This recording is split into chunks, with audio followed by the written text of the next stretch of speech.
ముఖ్యంగా నేను చెప్పదలుచుకున్నది ఏంటంటే ఇక్కడ ఈ బిల్డింగ్ రాత్రికి రాత్రే వచ్చి కమిషనర్ గారు కూలగొట్టడం జరిగింది. ర్యాంప్ ముందుకు వస్తుందని. యాక్చువల్గా ఇక్కడ కాలువ తీసేందుకు గ్యాప్ కూడా ఉంది, అటువైపు ఉంది. అటువైపు మాకు ఒక నోటీస్ ఇచ్చారు, ఎలక్షన్ కోడ్ ఉంది కాబట్టి ఎలక్షన్ కోడ్ అయిపోయిన తర్వాత తీపిస్తాం మేమని చెప్పాము. ర్యాంప్ ఏదో అడ్డం ఉందంటే ఈ లోపల ఒకటే నోటీస్ ఇచ్చి మేము మార్నింగ్ వచ్చి చూసేటప్పటికి మొత్తం కొట్టి పడగొట్టేసిపోతున్నారు. యాక్చువల్గా అదొకటి తీస్తామని ఇది కూడా తీశారు. ఇదంతా ఒక కక్ష సాధింపు ధోరణిలాగా కనిపిస్తుంది. కమిషనర్ గారు మరి కొత్తగా వచ్చిండ్రు కాబట్టి మరి ఏమి ఒత్తిడిలకు గురైనరో మాకు తెలీదు. నేను ఒక మాజీ కౌన్సిలర్ని 2005లో టీడీపీ నుండి, తర్వాత టీఆర్ఎస్లో ఉన్నాము. ఎక్కడ ఉన్నా మేము పేద ప్రజల కోసం సర్వీస్ చేసే వాళ్ళమే. రాజకీయంగా కానీ మేమేమి అవినీతి పరులం కాదు. ఇక్కడ వైద్యపరంగా మా హస్బెండ్ రామ్మూర్తి గారు వైద్యం అందించాలి, పేద ప్రజలు హైదరాబాద్ పోకుండా ఇక్కడనే సర్వైవ్ కావాలన్న ఉద్దేశంతో ఇక్కడ ఒక ఐసీయూని పెట్టినాం. ఇప్పటికిప్పుడు ఎమర్జెన్సీ ఒక హార్ట్ పేషెంట్ ఎవరో వస్తే ఇక్కడ నుంచి ఎట్లా పోతుంది పైకి మీరే చెప్పండి. అంటే వాళ్ళ చావుకు కూడా కారణం కావాలనే కదా. మేము పబ్లిక్ మనుషులం అండి. పబ్లిక్లో ఉండే వైద్యుడు మా హస్బెండ్, నేను ఒక పొలిటీషియన్గా ఉంటున్నాము. మేము ఏం తప్పు చేసినామని మా వీళ్ళు పొద్దున్నే కూలగొట్టిండ్రు. లీగల్గా పోవాలంటే ఒక నోటీస్ కాదు 3 నోటీసులు ఇవ్వాలి. ఇవాళ అట్లా నోటీసులు ఇస్తూ ఈ కాలువల మీద ఉన్న ర్యాంపులన్నీ తీయాలంటే సూర్యాపేట శ్మశానం అవుతుంది. ఎందుకంటే ఎన్నో చిన్న రోడ్లు ఎన్నో కష్ట నష్టాలకు వచ్చి అందరు ఇల్లులు కట్టుకొని ర్యాంపులు పెట్టుకుంటారు. దాన్ని కొంచెం తీయండి అని చెప్పి ఒకసారి కాకపోతే 3 సార్లు నోటీసులు ఇవ్వాలి. మాకు ఒకటి నోటీస్ ఇచ్చారు, అది మండే వరకు ఇంకా నీకు ఎలక్షన్ కోడే ఉంది.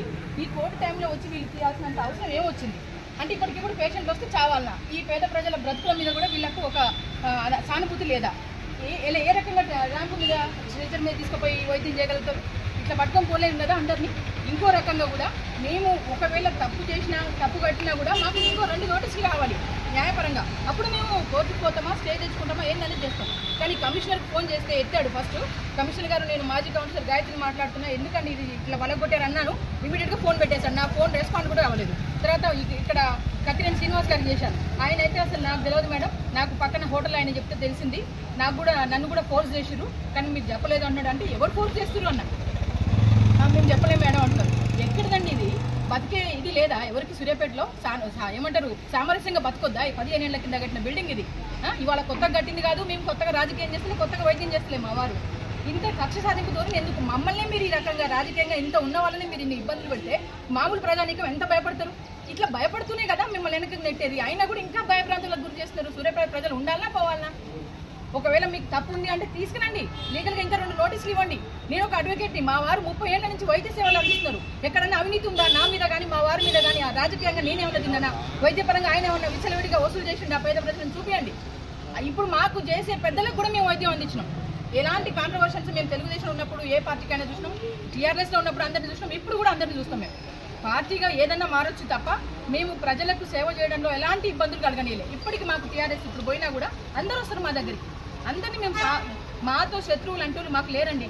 మా సారు అందరికీ ఆజాత శత్రువు. అసలు మీకు అందరికీ తెలుసు, మీడియాకు తెలుసు, ఎలక్ట్రానిక్ మీడియా, ఇక్కడ ఉన్న ప్రజలు, ఊర్ల చుట్టుపక్కల గ్రామాలకు కూడా తెలుసు డాక్టర్ రామ్మూర్తి అంటే ఏందనేది. మేమేం అవినీతి సొమ్ముతో గట్టిలే. ఈ ర్యాంప్ అనేది ఇప్పటికిప్పుడు ఇట్లా పగలగొట్టేసి మేము వచ్చి కనీసం ఫోన్ చేస్తే రెస్పాండ్ కాకపోతే కమిషనర్ ఏం చేస్తున్నట్టు? నా ఫోన్ రెస్పాండ్ కాదా? నేను ఒక మాజీ కౌన్సిలర్, ముఖ్యమంత్రి దగ్గరికి తీసుకుపోతా, నేను ముఖ్యమంత్రి దృష్టికి తీసుకొస్తా. నా పరిస్థితి ఈ రకంగా ఉంటే సామాన్య ప్రజలకు ఎలాగుంటుంది? సూర్యాపేట ఇదేమన్నా పల్లెటూరా? ఏమన్నా ఏ రకంగా చూసినా మేము మా గ్రిప్లో పెట్టుకోవాలి. ఎందుకు పలగొట్టరు మీరు, ఎందుకు పలగొట్టరు మీరు అని ఫోర్స్ చేస్తున్నారంట. ఎవరు ఎందుకు అవసరమైన వాళ్ళకి? మాది పలగొట్టినంత మాత్రం రాక్షసానంగా పొద్దుతే మీకు ఏమన్నా వస్తుందా? చెప్పండి. ప్రజలకి ఇప్పటికిప్పుడు ఆ హార్ట్ పేషెంట్ వస్తారు, ఎట్లా పోతారు మీరు చెప్పండి. ఇక్కడ కాలువకి ఏమైనా అడ్డం ఉందా? అలాంటి అడ్డం ఉంటే మొత్తం అన్ని కాలువల మీద ర్యాంపులే ఉన్నాయి. సూర్యాపేట మొత్తం శ్మశానం అవుతుంది. ఒక ఇల్లులో ఒకటే భూకంపం వస్తే మిగిలినట్టు మిగులుతాయి. చూడండి ఎక్కడ ఉందా కాలువ సాఫ్ చేయాలంటే అక్కడ నుంచి చేయొచ్చు. ఇక్కడ సైడ్ నుంచి కట్టిన ర్యాంపుకి ఏమన్నా అడ్డం వచ్చిందా? ట్రాఫిక్ అడ్డం ఉందా మీకు? అట్లా అదే మూల మీద అపోలో పక్కన మెడికల్ షాప్ దానికి 3 సార్లు 4 సార్లు నోటీస్ ఇచ్చినా కూడా దానికి కదిలేయట్లేదు. ఎందుకంటే వాళ్ళ అండదండలు ఉన్నాయి ఇందులోనే. ఇవన్నీ ఏంటిది అంటే మీరు ఎంతసేపు మీకు నచ్చకపోతే పక్కకు పెట్టాలి, వాళ్ళు బతకొద్దు నిమ్మలంగా, అదేనా? అది కాదు రాజకీయం అంటే. మీకు నేను ప్రతి ఎవరి సీఎం రేవంత్ రెడ్డి దృష్టి తీసుకుపోతా, లేకపోతే మన మంత్రి గారి దృష్టికి తీసుకుపోతా. హుజూర్ నగర్ ప్రతి వాళ్ళు ఎవరైనా దీన్ని తప్పని చెప్పమనండి. మీరు చెప్పండి, మీరు చూసే వాళ్ళు ప్రజలు కూడా అవును మేడం మీరు ఎందుకు చేయలేదని ఏమనండి. సూర్యాపేటలో ఎక్కడ లేవు, మీదే ఇబ్బందిగా ఉందని చెప్పమనండి. మేము క్లియర్ చేసుకుంటాం కదా. కానీ మేము వస్తున్నప్పుడు అక్కడ నుంచి నేను ఇక్కడికి నడిచి వచ్చే లోపల పగలగొట్టి వెళ్ళిపోతున్నారు వాళ్ళు.